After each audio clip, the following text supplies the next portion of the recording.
keen with that idea, but it should work like this. It's funny. It's like, it's like a fisheye. So the idea is also, and I don't know if you feel comfortable because I travel barefoot. And my idea is also to get the artist, if they're comfortable, to be barefoot while we have the conversation. Okay.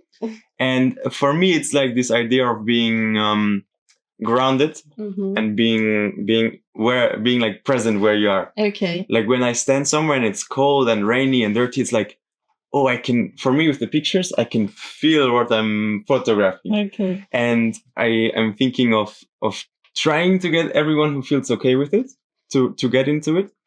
But I'm also very new to this art world and I don't know how to say, like understanding art, which is where I have this little bit inspiration for the project.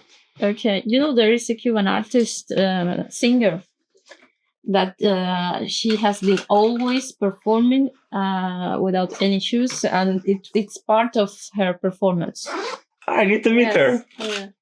I need to reach out to her because that would be so cool for me, I think. She lives in Puerto Rico now. Oh, what's your computer? Oh. It moved a bit. Thank you.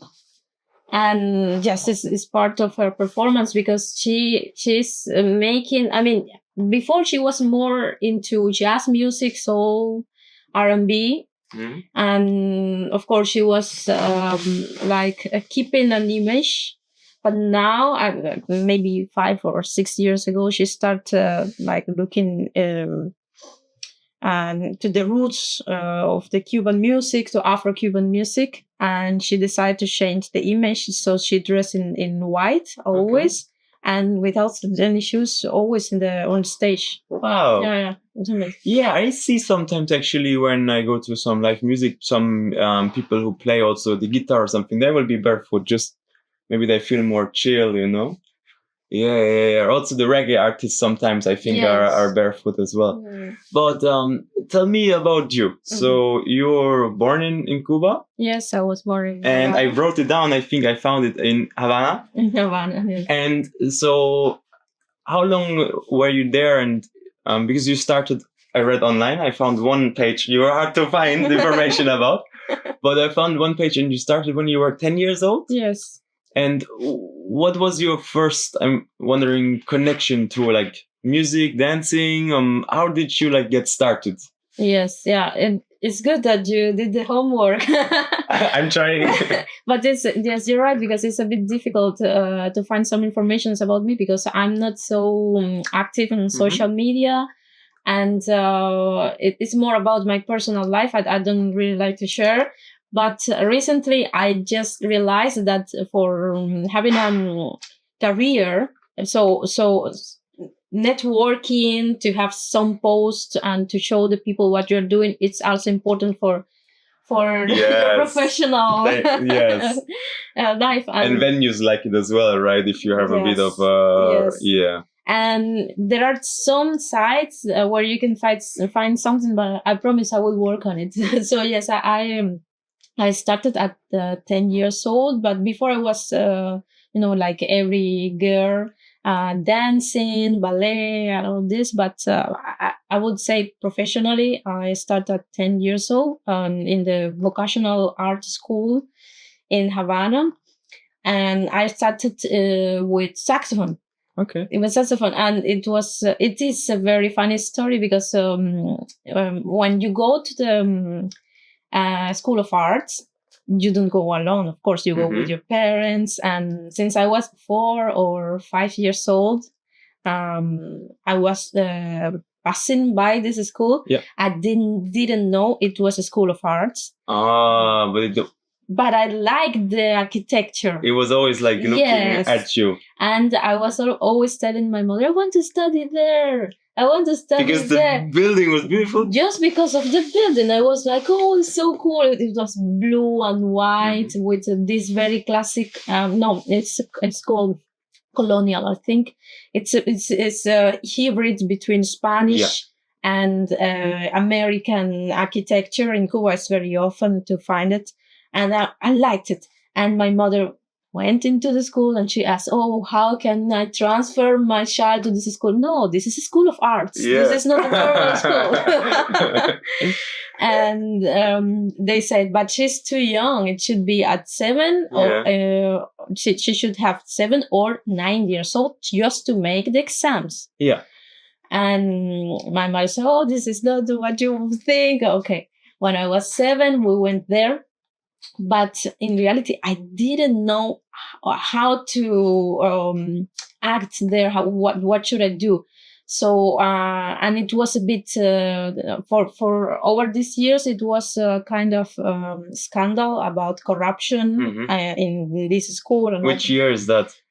Well, I was 7. I was born in 96. I think it should be around 2003, 2000. Yeah. Wow, yeah. It was a scandal about corruption in this school. So at the end, I did not pass any exam and anything. And like a couple of months after, they said that the director was fired because, it was drama. Yes, just drama. I was very upset because, I like this school. My mom said, "Don't worry, in 2 years we can try." Yeah, it will be okay. But in Cuba, you start with 7 years old. You start studying or piano, or violin, viola, cello. Yes, these instruments. And I wanted violin or piano in that era. Then when you are 9 years old, you can study all the woodwinds instruments or brass instruments, contrabass, and guitar. So my mother enrolled me for make these auditions in flute and guitar. Okay. But when the flute is here, but yes. when I get into the school and they ask me, "Okay, this is your audition, and here says that your mother wants you to study flute or guitar." And I said, "No, I want saxophone." Well, I made all the exams, and the saxophone exam is playing the saxophone. So they teach you how to play just the neck part of the saxophone with the mouthpiece, not the entire instrument. And you have to put your lips in a very specific way and blow. And I went down and I was bleeding. And my mother was, "What happened to you?" I said, "No, I asked for saxophone, not for flute." Oh, I see. And she said, "But you're so small, saxophone is so big." You need someone to hold it for you, maybe.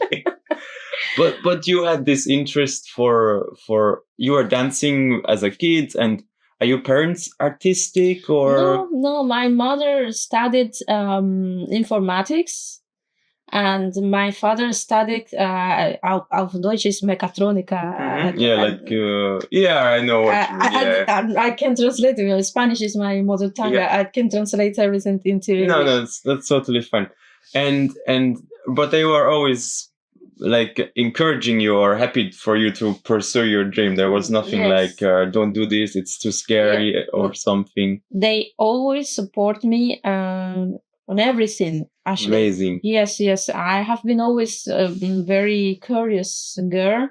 I was always reading, listening music, watching documentaries, and they always have found a way to buy me the books, to bring me to the museums. Wow. That's great. Yeah. And then you study there. You do like college there also on this. Yes. In Cuba there are 3 levels. For the art system is called in Cuba art system education they call. And there is the elementary level. This is School of Music. Then it's conservatory, and then it's the University of Arts. Okay. So I studied the saxophone in the elementary level. Then I entered to the conservatory, but in double major. It was saxophone and theoretical subjects. Okay. It's another. It's for being professor. Actually, it's for being theoretical subjects professors like history of music, solfeggio, music theory. And then I was in the last year of conservatory, and they said that they are going to make after that the 10 or 15 years national competition, saxophone competition. And my professor told me, you should try. And I was, it was period where I was very how to say, like fighting against the saxophone, because I started having a lot of diseases in my lungs because I was playing too much. Too much, yeah. Really too much. Yeah, I can imagine. That's I mean, there's like those things we have in Germany where you go to our football game and you blow in like the horn to make sound, and I already struggle doing that. I cannot imagine playing for many hours. I was playing daily 8 hours or something like that, and every winter, and Cuba winter is not winter, it's 22 degrees. But every winter I had something always, and I said, okay, it looks like I can't play saxophone anymore, because if I'm gonna be every winter so sick, yeah, and that's also not alive, right? Yes. Yeah. But my professor encouraged me, like, you should go to this competition, and it was a surprise because I was there and I won the competition. Yeah, you read something. You win a few competitions, right? Yeah. Yes, and the national saxophone competition. For me, it was also a surprise because I was like, okay, I will like finish my career. Yeah, with a win. With a good result. But it was another surprise when they said that the prize, one of the prizes, was to enter to the University of Arts without any auditions. And then you did that. Yes, but I was like, I did not want to study saxophone anymore. But then you studied saxophone? Yes, in the university. Then I entered to the university. I said, okay, I need to take advantage of this. Yeah, maybe it's like something telling you to keep going on it, Yes. Yeah, wow, that's amazing. And you are also doing researches, right? Yes. And do you have interest for that already back home, or like for doing research in that terms, or is that something? When does that start for you to like?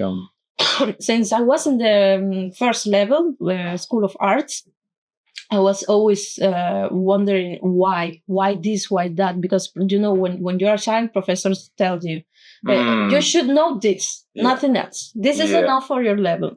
I was very curious. And in the conservatory, one of the professors told me, you should study musicology in the University of Arts, because you are very curious and research is part of the musicologist day life.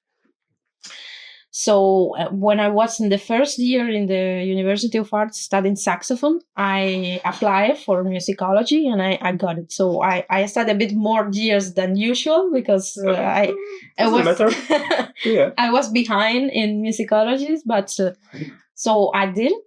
And there studying musicology, yes, I won a couple of competitions also about research in the university. Then I won a scholarship to study in Mexico, musicology, actually, and ethnomusicology. And then in Mexico, I met a very, I didn't know it was such a good musician and such a famous musician, is Raúl Gutiérrez. It's a musician from Chile who was living in Germany for many, many years. And yes, and he is actually a very important part of the Cuban music history, because he founded here at the Irasu group. Yeah, I think I wrote that down.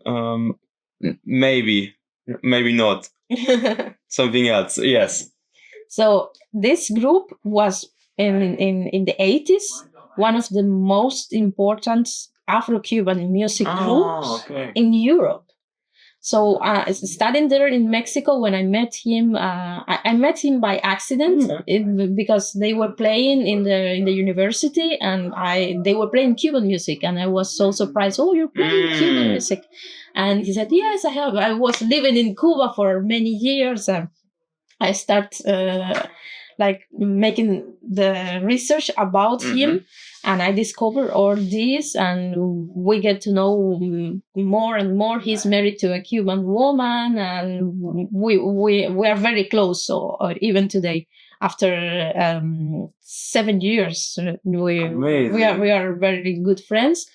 And I made a research about the work he's doing in Mexico with the Cuban music. And over the years, it became my master's degree topic about his life. Wow, that's crazy. So for you, the stars were really aligned for a lot of times. That's crazy. And are you were you playing in bands on the side throughout all this time? Yes, because, or were you like doing street performances or solo performance? Like, how are you like, what's more fun for you in your journey, maybe to analyze or to actually play for people? Yeah, it's a good question, because usually musicians, they are like, or you are, or a practical musician, or a researcher. Yeah. And they think it is like they are a completely apart worlds. And if you are, for example, in Cuba, it's very, very often to hear the people saying that people that are working on research or making music but not playing the music, they are frustrated. Okay. It's like they could not play. Yes. They're too bad. Yes. And it was very challenging for me to keep both at the same time, because I was in this world. But it's very interesting, because in this world, let's call this world the practical world, and this the theoretical world. In the practical world, I was even changing my behavior just to be just to match with them. Yeah. And in the theoretical world, it was another personality, let's say. Because I was playing in some bands, I was singing in vocal quartet too. Yeah, you did a Christmas song also. Yeah. Yeah, I saw that as well. Yeah. Yeah, and there was a vocal quartet. First, it was Chic Soul. It was about American music, but then I founded Cuadrigales. It's more about Cuban music with original arrangements, and practical. It was like being on the stage all the time. But in the theoretical side, I was working in the Center for Research and Development of Cuban Music. So it was all the time going to concerts, making reviews, and it's very difficult because I was making the reviews of the albums, of the concerts, of the musicians I knew before in this area. Yeah, and you had to like label them a little bit, maybe. Yes. And it's very complicated, because if I said something that they don't like, it can affect my other life. Maybe they say to the person hosting the event, like, "Oh, she was so mean to me," or because they are good friends, and then wow, that's a hard spot to be in. Yeah. Nevertheless, I have been always loyal to myself. Yes. Yeah. And thanks God, never happened this kind of situations. Yeah, that's good. That was good, because I was always just sharing my opinion about the concert or about the album. That, by the way, was always good opinions, because fortunately, I would say I never had to make reviews of bad music. Okay. Sense. Yes. But you're praying good. yes. But just imagine if I was always a bit nervous about it. Of course, but I think you, as you say, being true to yourself and honest, like, it's like, okay, this is my view, and of course, artists, everyone can interpret it differently. But if you're saying this is how I see it, and that's my review, you don't have to discuss or try to prove your point to a person, even if they don't like it. Maybe, I think I think that's really good. And tell me this correlation between dancing and music and researching. Like, how does that? Because that's special for you, I think. Like studying and actually practicing, but also dancing. How do you choose what to go with, or is there a balance for you? Well, it was very easy when I was. I have been always very serious. When I do something, it's until the end. Okay. Really. Until you bleed and get a disease. Yes. Yeah. If I said if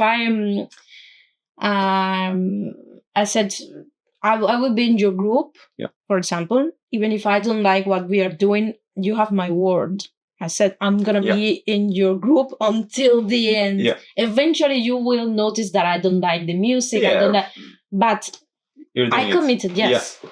And my parents saw this when I was a little child, and they saw that I wanted to be professional in dancing. And they told me, dancing is very, very good and everything, but you can have some issues in the future. It was a different era. It's not nowadays. It was 20 years ago. Yeah. Yeah, that's totally. It was different, and you can have some issues because I like ballet. Okay. Classical ballet, and it's big injuries as well, right? Injuries, potentially, racism, for example. For sure. For example, I can stand in my body. I was there, and always the professors were. I was a child, and professors were always telling me. Really? Always, all the time. And my parents told me, I think in music, you do like the music too. You can have better results because music is more open in this. Yeah, there's more. Yeah, maybe because it's like more something that captures society and changes the norms for sure, especially like 20 years ago, man. Yeah, and I think it was the best decision, actually, because I really feel like it is my word. I can express, I can, people can understand what I'm saying. It's really, it's my life. I can't live without the music. And yeah, I think I can feel that. And you're a composer as well. So you also say musical arranger. Mm-hmm. What is the specific work of an arranger? Yeah, good question. Studying in the University of Arts, in saxophone and musicology, where I was bringing my arrangements to the saxophone quartet in the university, saxophone ensemble, and they were playing it. Actually, I was making arrangements for everybody. Okay. They were telling me, I don't know, it was very funny. It was a French horn, saxophone, and fagot.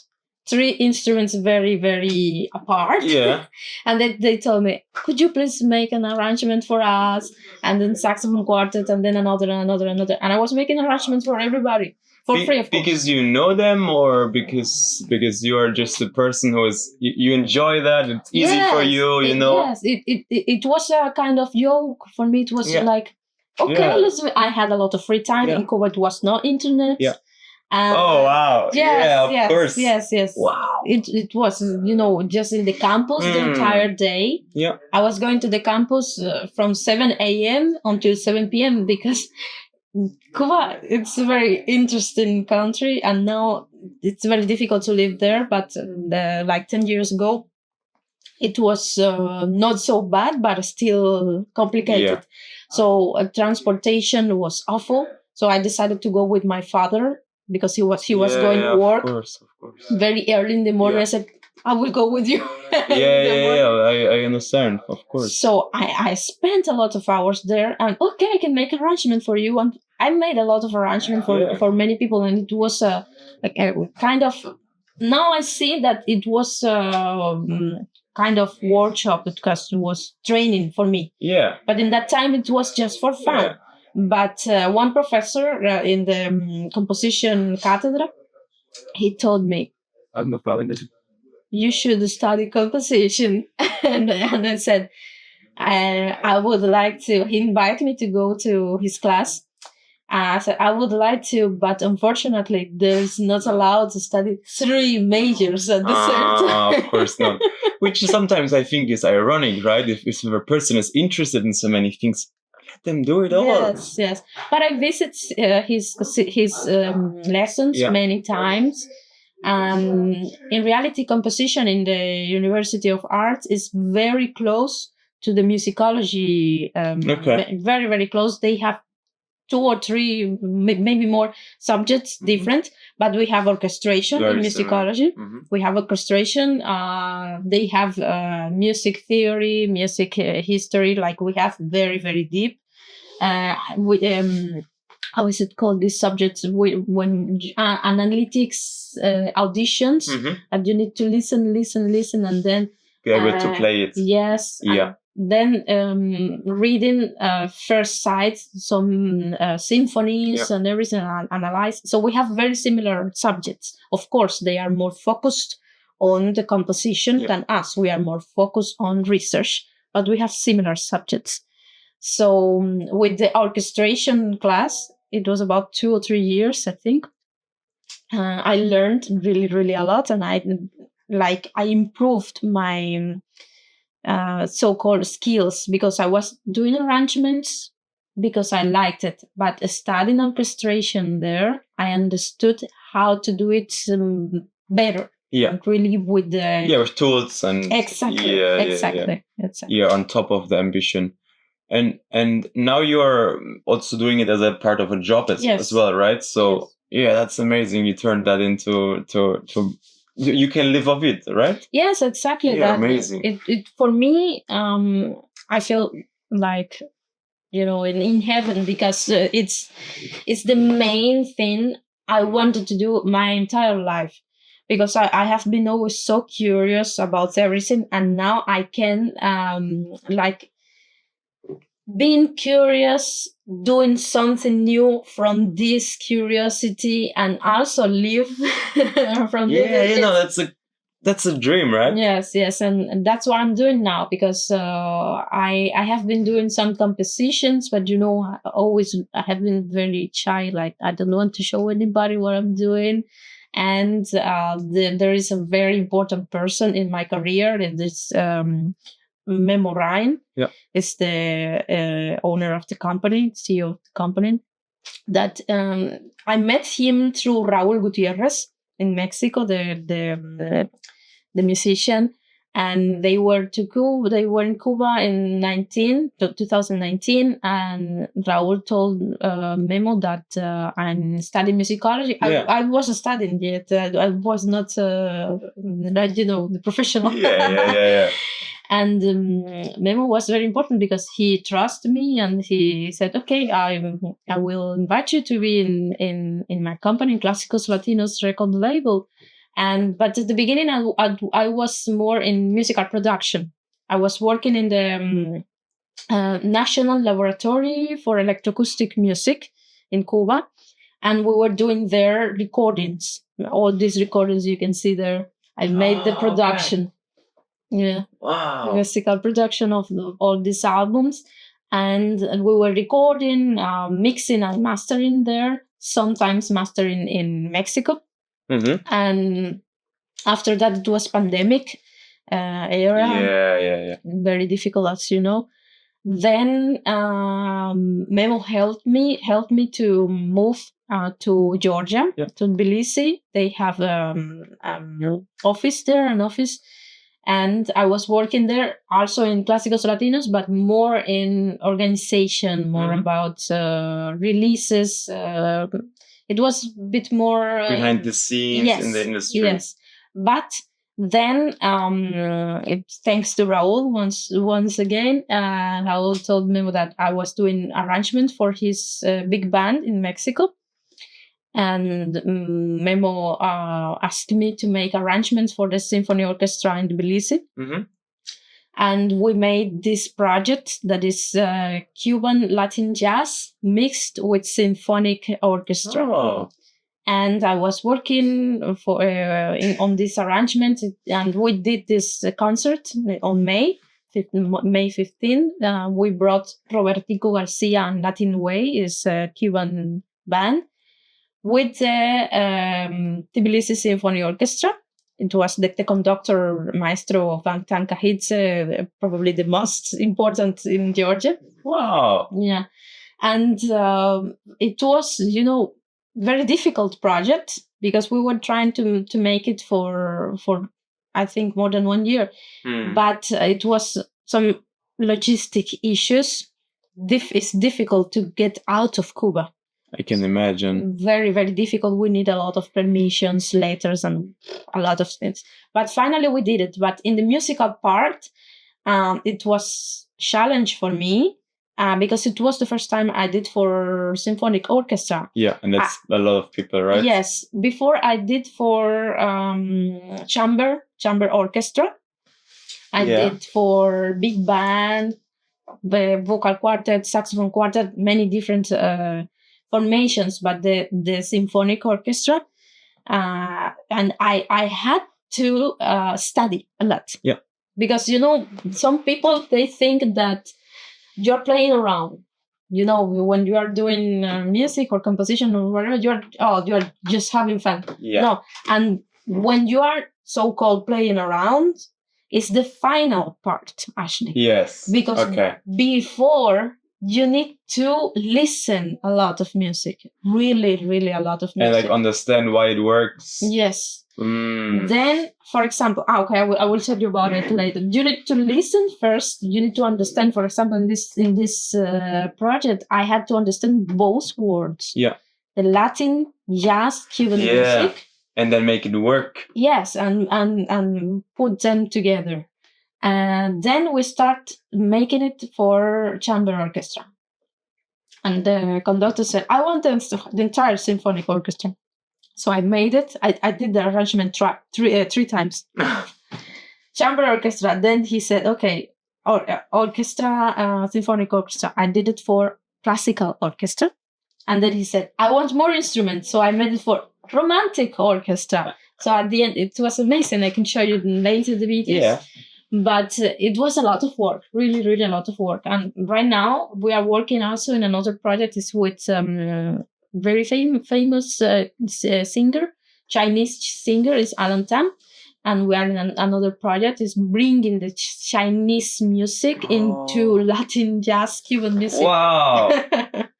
Yeah. Wow. Okay. That's big. Yeah. That's two different worlds. Yes, that's what I said. People I never heard about that before. But just imagine how much I need to research about it, because when I'm here, it's probably very. When I'm here with the keyboard doing something, is because I already spent dozens of hours listening to the Chinese music, watching YouTube videos about it and everything. Transcribing the music also. I need to sit on the piano, listen, transcribing, trying to find the correct chords, the style, and then listening the Cuban music, because Cuban music is huge. There are many, many, many genres. Yeah. And then try to fit them, to match them. Okay, with this style of Chinese music, I can mix it with this style of Cuban music, and then test. And then if it doesn't work, okay, we need to research again. Yeah. So then the final part is when I sit on the computer and I put my ideas there. But before, behind the scenes, there are a lot of hours of research and yeah, I think people forget that a lot. Yeah.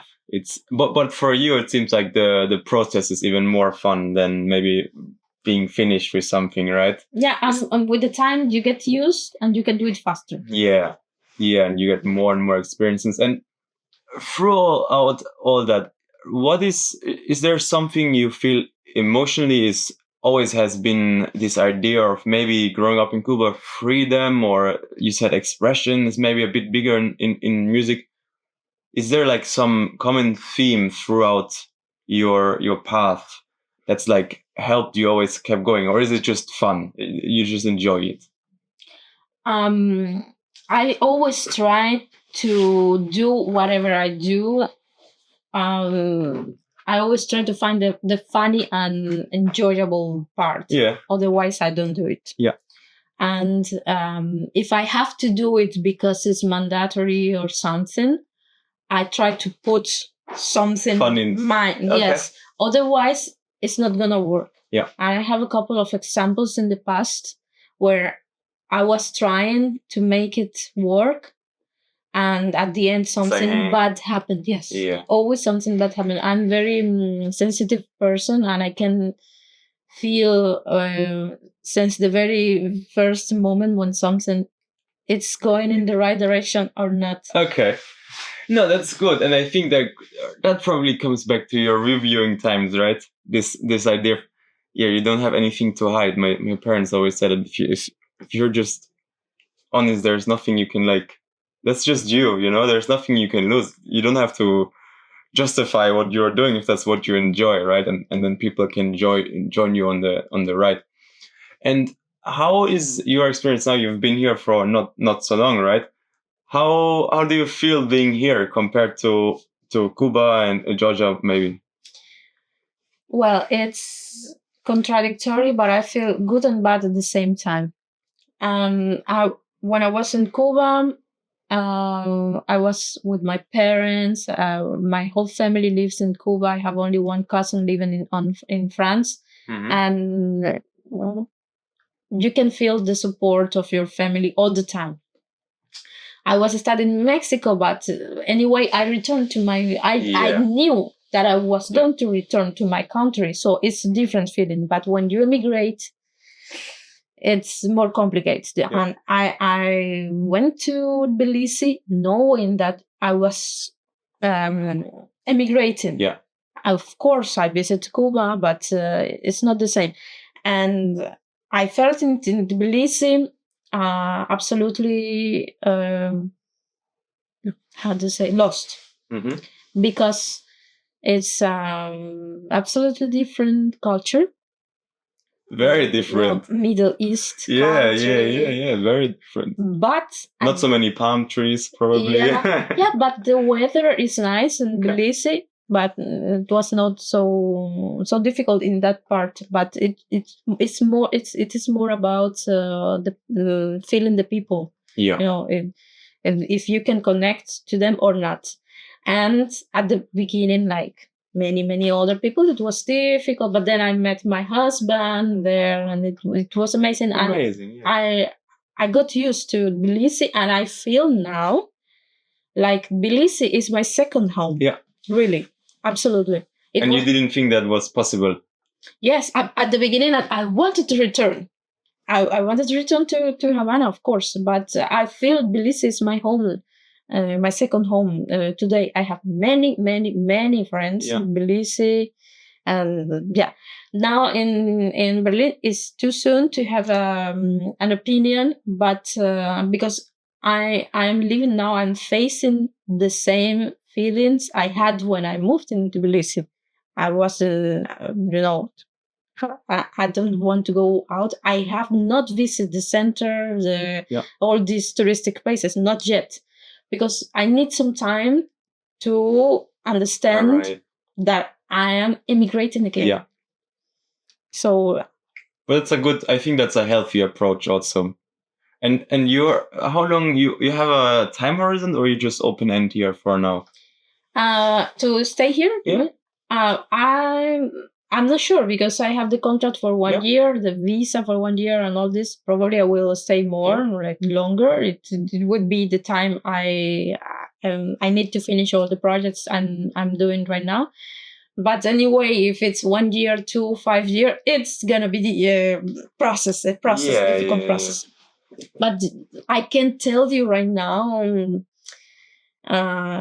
my feelings, because if I say something in 1 year, we can make another change. Yes. Yeah, of course. I have that also when traveling. You learn something maybe you learn something in the next week, and you're like, oh, I need to do something totally different, right? Yeah. So okay, so you're here for now.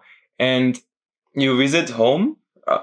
How often do you go home, you would say? Well, I was last year in Havana. I was last year. And when you go home, do you still try to play music there live, or you just family and totally off? Just the family, the family, because first of all my friends, all my colleagues emigrated too. So when I returned to my so-called home, it was not my home anymore. Yeah, it felt different. Yes. Yeah.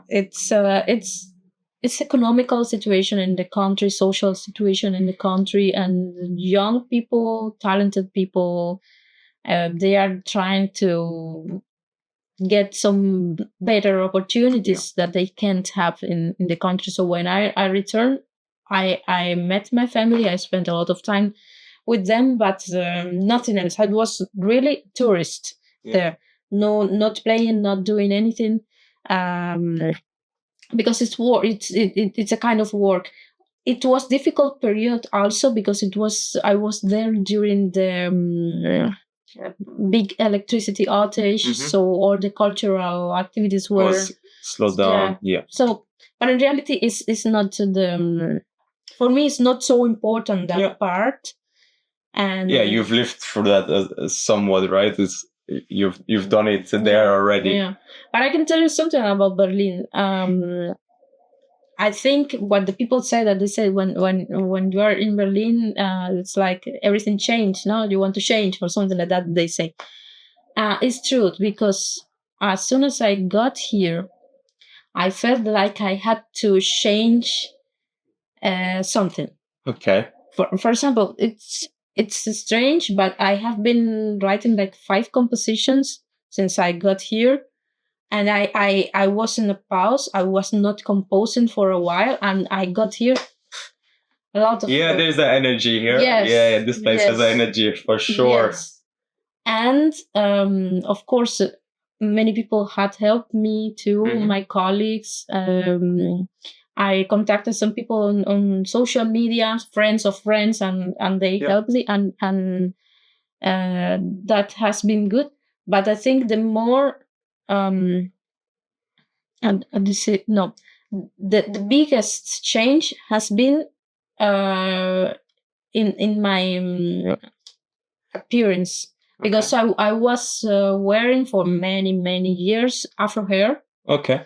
Yeah. And last week I don't know what happened. You don't know what happened. I said, I'm going to buy the hair straightener and I'm going to straighten my hair. Amazing. How do you feel? I feel good. You feel good. You look good. That's perfect. No, I mean, you just need to try stuff, right? Yes. You just need to try stuff, and if that something is telling you to do it, just do it, right? Yeah. But I feel this freedom here. You know, that's the interesting part, because before I think I could have not have this strength to do it. Yeah. But the explosion. Yes, but here I said I will buy the hair straightener and straighten my hair. Yeah, maybe it's helping that there's a lot of special people, a lot of people doing whatever they want here. So it's like you just fit in, right? For me, I have this with barefoot. Wherever I go in the world, I'm the strangest person already, or the weird guy. You know, you're standing in the supermarket and I'm barefoot. People are like, "What the fuck?" You know. So, but after that, I have nothing to lose. I can totally be myself. You know. And I feel like that's something in Berlin as well, you know. You can dress how you want, you can walk, listen to music, party on the street, and people just cool, you know. They want to join you. Yes. And yeah, I think there's no limits. Exactly. And coming to limits, I read on the one page I found, you say something, music without limits. Oh, yes. And what does that for you feel like in terms of feelings and maybe energy, like when you say music without limits, what's the feeling there? Yes, when I said music without limits, it's maybe limits is not the proper word, but maybe boundaries or borders, because I'm always open for making experiments, for knowing different kind of music and music styles. I learned a lot in Georgia. Yeah. Really a lot about the... Very different, right? Yes. I felt very inspired there. And it's very funny because I was listening to some playlist on Spotify in Georgia, and I have found the song. And when I found something that I like, I listen to the song I think hundreds of times. Really? Yeah. I'm this kind of obsessed person, really. For the feeling or understanding? For the feeling. Okay. For the feeling. Okay. If some music makes me, I don't know, feel something inside, I listen. And I was listening to this song hundreds of times. Amazing. And then, thanks to Marrón, I met the son of the composer of this song. What? I didn't know it was, I mean, for me, nice song. Oh my God. Georgian song. Yeah. It's so nice. At the beginning, I was crying and everything. And then he said, this is Sandro Cancelli, the son of Gyula Cancelli, one of the greatest composers in Soviet era. And I was like, no. That's why I said, I believe in the universe. I believe in energies and everything, because it was kind of, I attract this person to my life. You do. And we start a project combining Gyula Cancelli, one of my favorite composers. They're like idols, gods. Gyula Cancelli music with the Afro-Cuban style. Ooh. And I'm making this with Sandro Cancelli, the son of Gyula Cancelli. And really, this is one of the projects that really, makes my eyes shine. Yeah. Because you cannot sleep. You just need to keep doing. Yeah, for sure. There's no time for sleeping when you have something like that. So that's what you feel when you say music without limits. Yes, exactly. It just there's a burst of energy, I think, sometimes where you just like, I cannot stop doing this. I need to do more of it. That's interesting. Wow. And I'm very curious. Do you think this spirit of you trying to have no boundaries is from being from Cuba, or you think that's just like a general you thing? Already this looking at a school, not knowing what it is, but I just want to go there no matter what, there's no boundary here, mom. It doesn't matter if it's an art school or doctor school. It looks good. I want to go there. Yes. That's the point. Yeah. For me, for example, I really like Georgian polyphonic singing. That today it's so-called academic music, but it's coming from the folklore of Georgians. Yeah. Many of the music that we call today academic classical music, it's coming from the popular music. Yeah. That's why I think it's one of the meanings of my statement that without limits, without borders, because we are used to just put limits to everybody. Framing things. Yes, I have friends that they have been studying classical music. I studied classical music my entire life. I have friends that studied classical and they say, I can't play jazz music. I can't play, I don't know, soul, R&B or popular music, pop, rock. I can't play folklore or whatever, traditional music. So there are two kinds of people. The people that said I can't because I am above everything. I am classical. This kind of people. And this kind of people that they want, but they put the limits themselves. And they say, no, I can't because this is too difficult. I'm classical. And then there is another kind of people that they say there is no limits. Yeah, maybe those people are a bit scared to feel more energy. Yes, absolutely. But there is a crossover all the time. Yeah. From for sure. One style to another. Yeah, I think that's. I've been speaking to a few musicians now, and it feels like it's way more open than a lot of art forms in terms, I think, maybe of feeling and collaboration. It's sometimes quicker to catch on with a person from the different side of the river. Like with photography, it's like, this guy does animal photography. That's really cool, but I don't really care. It's like I have a totally different way of seeing it because it's maybe not as intense a feeling for me, maybe personally, but I just feel music is way more universal in some terms. And yeah, I have in this project 3 questions I ask every person. So the first one is I need to go to the toilet. Yeah, no problem. No problem. And I'll be back to you. Yeah. No rush. I'm good. Days and just your really quick question.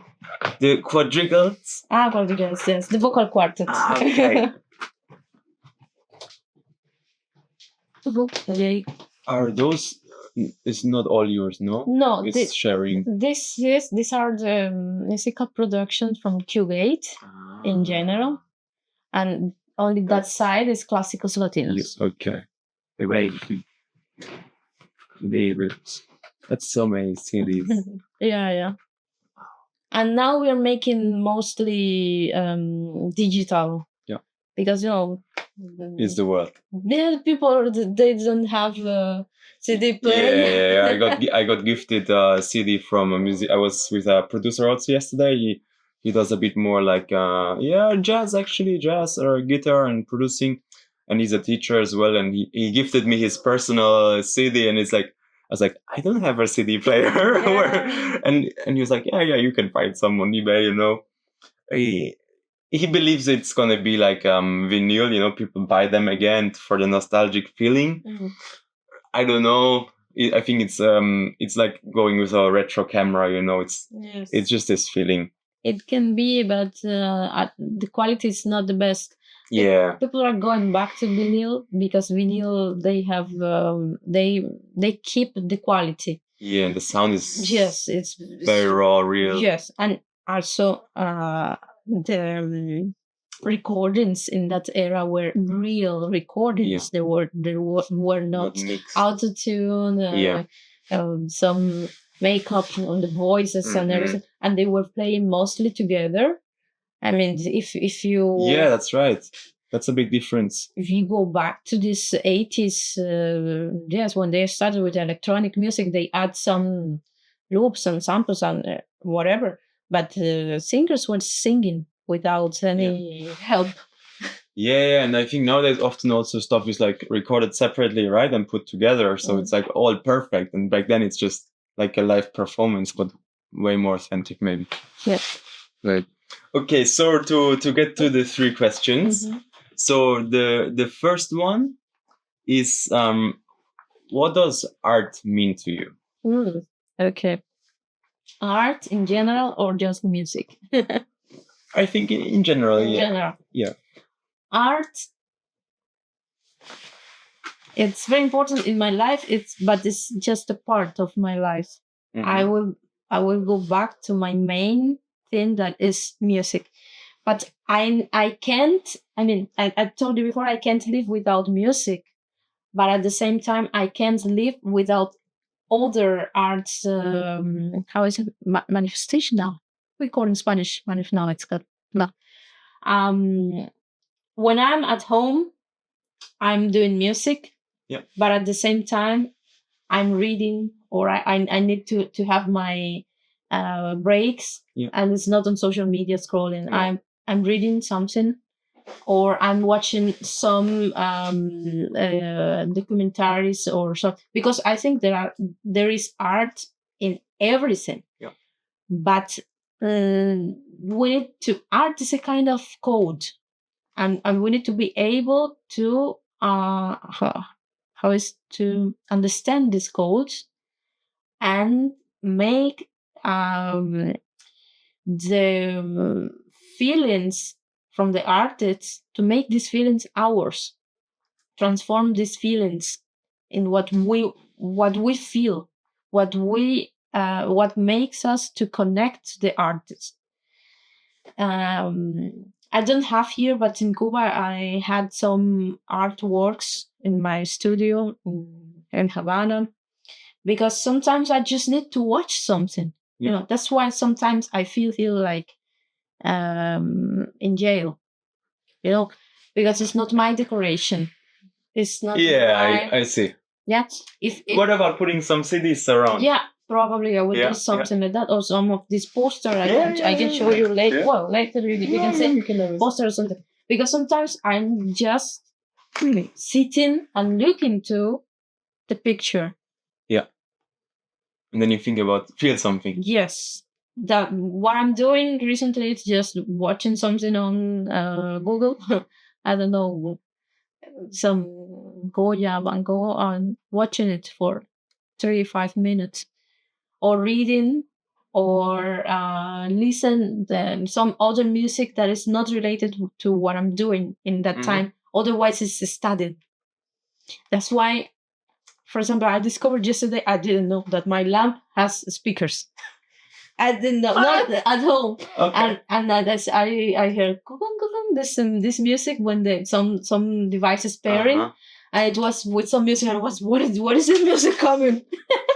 And I stand there. Oh, it's my lamp. It was connected to somebody. So I connected. Freaky world. Yes, I connected to my cell phone. I put the music I like, and I was all the time saying these frequencies is not the correct, because the angle of the and I was, wait, I'm not enjoying it. Yeah. When I'm listening to music, I'm studying the music. That's You why need something to enjoy. Yes, that's why I read. I watch something. I like to go to museums. I remember when I was in Hermitage, I spent like 4 hours there. It's really big, but I spent these 4 hours in two floors only. I liked this. Yeah. So I stayed there with my friend many minutes, just watching and talking and enjoying this work of art. Time is not a thing then, Yes. right? It's just, I mean, what is time anyway, right? It's just, I sometimes I think it's just, I mean, it's just what we define it as, right? So for you, it's like this. Do you think you have to feel exactly what the artist is intending, or is it just whatever comes up to you when seeing art or listening to art? Yes. When you're doing something, when you're doing art, you are doing it for yourself. Many people say so. Because of you need to express something, but you don't really know like what you are expressing necessarily, what the people are going to interpret. And when you publish something, when you release this art, this album, this single, or whatever, it's already in the subjectivity of the people. It's not yours anymore. Yeah, and you cannot control that anyway. You know, you don't know if someone is listening and had a bad day, or you know, and listen to it to get happier maybe, and or the opposite, or they are just like listening on the side, not actively. You know, it's like it's not yours anymore. Yeah, it belongs to the community that is listening in that moment. To the universe. I think so too. And if you consider that, I'm wondering what you would say makes someone an artist. That's a good one. Yes. Very difficult. Many people, and that's what they taught us in the schools, that for being an artist you need to. It's not my opinion, but it's the general opinion that being an artist is to have the diploma, to have a lot of years studying, or to have a lot of experience in some area. In my opinion, the artist is not made. We see it all every day. We see artists, so-called artists, that have been created by companies, by managers. Okay, we can call them products. Oh, okay. But the real artist is not created. It's born. It's born because it's a person that had some talent, and he or she has been polishing this talent for years by the experience, by the curiosity, or just talented person who have found the right way to express himself and to be heard, person with the voice and the projection to be heard. Maybe you are not being heard right now, but in 100 years you will be. It happens. Yeah, it happens. I mean, that's some of the greatest, right? Where it takes their death to get recognized, I guess. And do you think someone only becomes an artist when the work is being perceived by other people, or can art be in a drawer and never been seen? What do you think about that? How do you think about the audience in correlation to the artist? Unfortunately, we have some kind of judges. There is the press. The press is usually, and they can make us depressive. Yeah, no, it's true. It's totally true. Yeah. But the press usually is the one is the authorized voice to say this is good, this is bad. Mm-hmm. And then media, the people just follow this opinion. We don't have probably nowadays we don't have specialists, real specialists that can say this is a good product and we should venerate this artist. Mm-hmm. Everything is corruption, press is paid, and it depends on your ability to connect to the people, directly to the people, not through the press, not through the this person in the middle, directly to the people, and see if they really like it or not. But anyway, you can connect to the people, they really like what you're doing, and it's not art at all. Okay.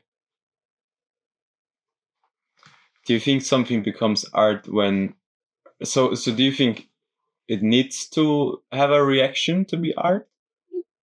Okay.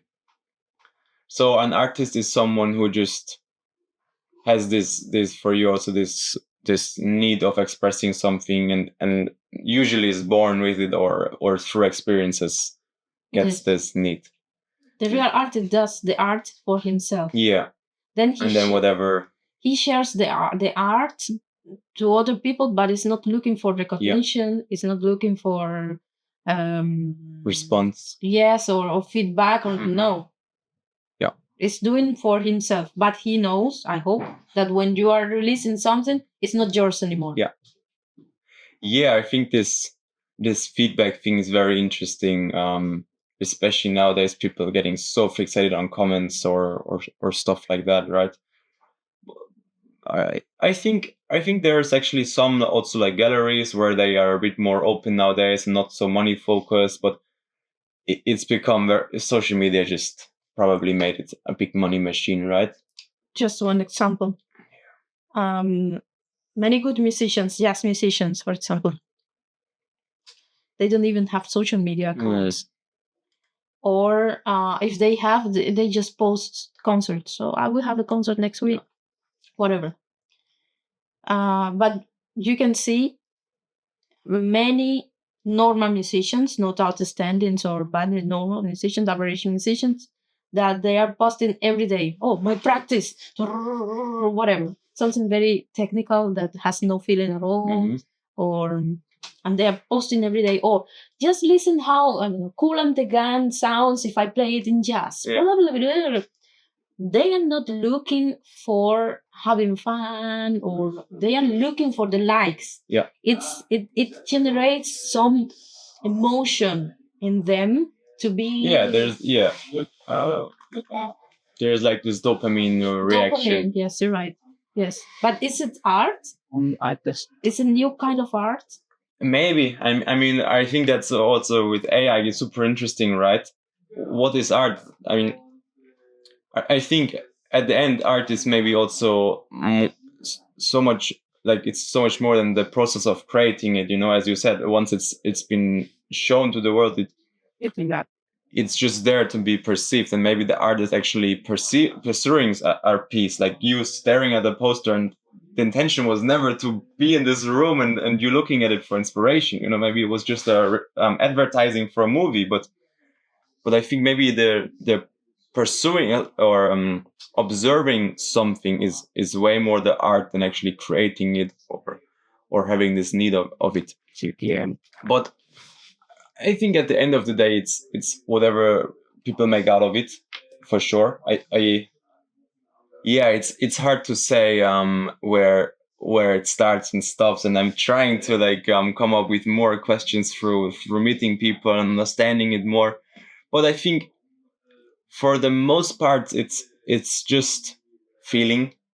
That's all it comes back to, I think, because you know, I think, you know, kids, they can play everywhere, and they might be in a shitty situation, but they will find sticks to play with, and I think that's art as well, because they are just joyful from nature, and they're just feeling. They are not thinking that much, and I think that's at the end of the day what art combines.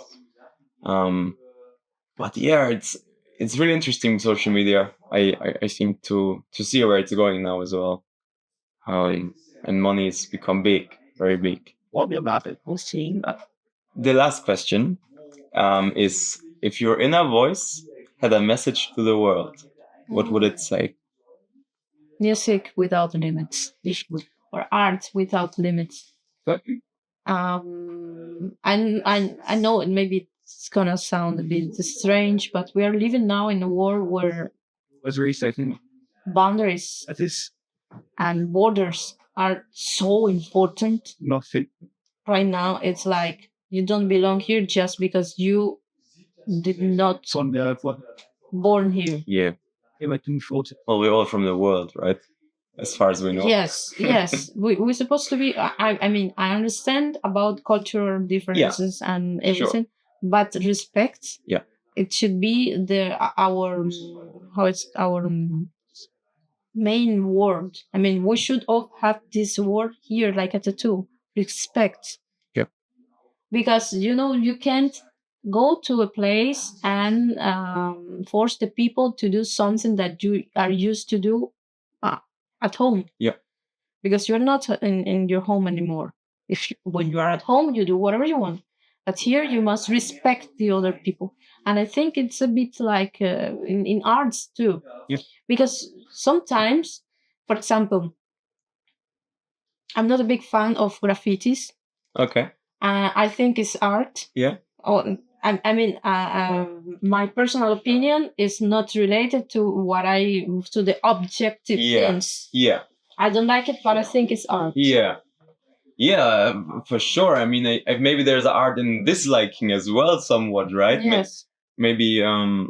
Yeah, that's a good point. Yeah, there's this idea of, I think, even though people are trying to be very diverse, I feel sometimes it's like pointing out the diversification instead of just accepting it how it is, and just being happy about the differences. Yes. Instead of always being like everyone has to be different and you have to change when you go somewhere. No, just be what you are, and people will celebrate and respect that. Yes, exactly. Respect is a very, very important word. I heard about some news in France. I think there were some.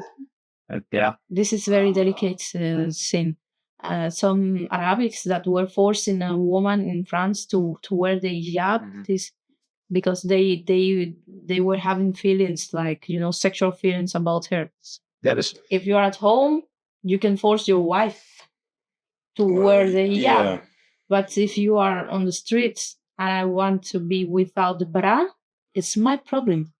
Yeah, well, I mean, yeah, I think there's this idea sometimes from I mean, mainly men, probably, this idea to control situations, but I think it comes from our inner chaos of like You killed the gas. not necessarily uncontrolled, but unassigned emotions, like not knowing where feelings come from and stuff like that. That's yeah. And do you think it's easier for people who travel to respect more, or you think that's growing up? Doing people that are used to travel a lot? Yeah. Yes, Yeah. absolutely. Because that's a good question. Because people that are all the time, or they grow up in a certain environment, and they have no information about all other cultures, other kind of people, um, other religions, they are. It's like their world is smaller than your world or my world. It's a bubble, right? Yeah. It's a bubble, They exactly. just stay in their bubble. So when they see something different, they are amused, and they are like, "It can't be." Yeah, it's like your friends or people doing the classic and saying, I cannot do anything else, is impossible, or I'm better than anything else, instead of being like, oh, this is interesting, you know? Yeah, I think sometimes there's a bit of like curiosity missing in people, even if it just comes to life. Yes. Thank you. Thank you. It was amazing. That was very nice. Nice talking to you. And let's do some pictures. Show me some. Maybe you can show me some of the music as well. Yes, sure. I will show you the Chinese. So this is my favorite software is Sibelius. Mm-hmm. Like John Sibelius, the composer. So I use usually this. There are many other composers that they use Finale, MuseScore. For me, this is very professional and very easy. It's like being in Word, Microsoft Word. Yeah, it looks a bit like it. Yeah, look, but in music. Yeah. So walk me through like a process of like, what are you doing at the moment, for example, with this? I just finished this arrangement. Mhm. It's called Karaoke. It's supposed to be like karaoke, but the name in Chinese is Karaoke because the text is about like karaoke. It's always okay. Yeah. That's the meaning. So it's a Alan Tam composition, original composition, Chinese singer. And this is for big band. Big band. And here is the voice.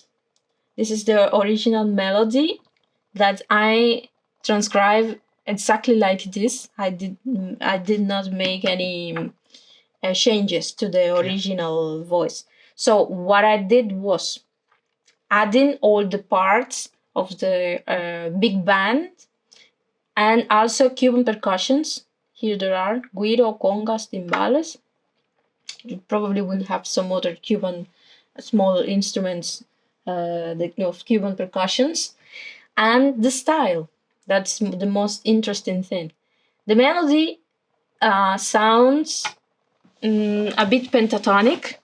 Fa, mi, re, do, la, re. Well, sometimes it's a bit pentatonic. It reminds a bit the traditional Chinese melodies. Mm-hmm. But in reality, this composition from Alan Tam is it's a bit modern. It's not exactly traditional, but it sounds. It reminds you when you listen to the original one. You can understand some Chinese or Asian elements.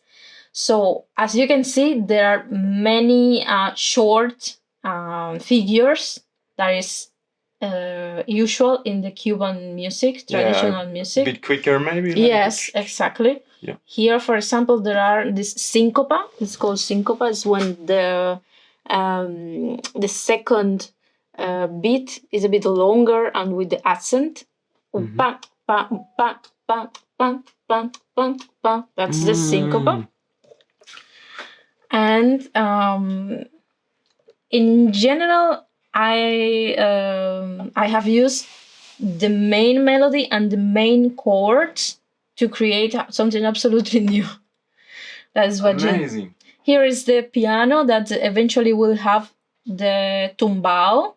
It's written in Spanish, tumbao agresivo. It means a very, very hard tumbao that will play. I don't write it down because usually pianists, they have their own style of playing tumbao. Okay. So if I send this score to one pianist, he's going to create this His own. part, and another will create his part. Absolutely different. And then it goes more, and this piano tumbao, very, very important part. As you can see, no other instruments are playing. Actually, here said timbal don't play, because it's gonna be the part for being, the main character in this composition. Then it goes mambo. That is not exactly, in the Cuban music, when we say mambo, we have two meanings. We have the meaning of the genre, that is mambo, and we have the meaning of, in this part are coming the brass.